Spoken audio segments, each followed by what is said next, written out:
Pradžios knygoje 3 skyriuje matome, kad Dievas sukūrė Ievą. Argi vardas Ieva nereiškia gyvenimo? Biblijoje sakoma, ji buvo visų gyvųjų motina. Pažvelkime į Dievo mokymą, pateiktą Pradžios knygos 3 skyriuje, 14 eilutėje. Viešpats Dievas tarė žalčiui. Ką reiškia žalčiai? Velnias, tai yra šėtonas.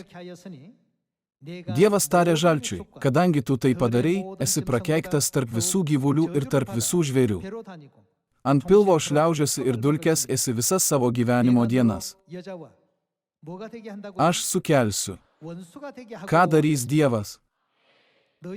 Priešiškumą tarp tavęs ir moters, tarp tavo ainijos ir jos ainijos, jį trupins tau galvą, o tu kirsi ją į kulną.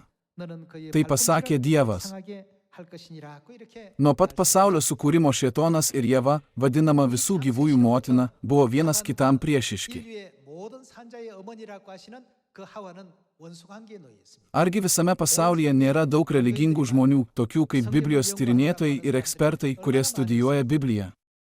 Vis dėlto Dievo bažnyčia yra vienintelė, kuri moko tiesos apie Dievo motinos egzistavimą. Per Bibliją Dievas atskleidžia, kad yra ne tik Dievas tėvas, bet ir Dievas motina. Šėtonas niekada nenori, kad Dievo motinos egzistavimas būtų žinomas žmonėms žemėje. Patvirtinkime klausimą apie Dievą motiną Galatams 4 skyrius. 4 skyriaus 26 eilutėje sakoma: Bet aukštybių Jeruzalė laisva ir ji yra, kas ji? Mūsų motina. Aukštybių Jeruzalė reiškia, kad ji yra danguje. Parašyta, aukštybių Jeruzalė laisva ir ji yra mūsų motina. Kai Jėzus prieš 2000 metų mokė viešpaties maldos, jis sakė, kad mūsų tėvas yra danguje. Taip jis paaiškino mūsų ryšį su Dievu tėvu.